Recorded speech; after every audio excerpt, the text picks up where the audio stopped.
Bro ஒரு rap போடுங்க. என்னது ராப்பா? நானா? ஓகே. ஓ மறந்து போயிட்டேன். என்ன கொஸ்டின் கேட்டீங்க? ராப் ஒன்னு பாட சொல்லி கமெண்ட் ஒன்னு போட்டீங்க. டக்குன்னு கேட்டா என்னத்த பாட? இருக்கிற எல்லா பிரச்சனையில இருந்து ஓட. வேலை இல்ல, லவ் ஃபெயிலியர், தினமும் 1000 லாப நஷ்டம், மிடில் கிளாஸ் பசங்களோட வாழ்க்கை கஷ்டம், ஆனாலும் சிரிக்கிறது எங்க இஷ்டம். Tony George, Jackie Chan, Jet Li, Bruce Lee, ரிஷ் கேங் தான் யூடியூப்லயே ஸ்ட்ராங்கஸ்ட் ஃபேமிலி. 10,000 பிரச்சனை வந்தாலும் ஜெயிச்சு காட்டு. இத்தோட முடியுது என்னோட பாட்டு.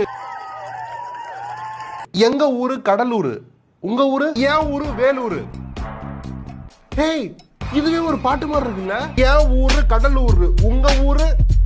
என் ஊரு வேலூர். ஐயோ, இங்க படுத்துற நிமிஷம்னால தாங்க முடியலையே. ப்ரோ, உங்க ஏடிஎம்ல இருக்கிற 16 டிஜிட் நம்பர், பின் நம்பர் எனக்கு கொடுங்க. சார் யாரு? பேங்க் மேனேஜர் மணிக்குமார் பேசுறீங்களா?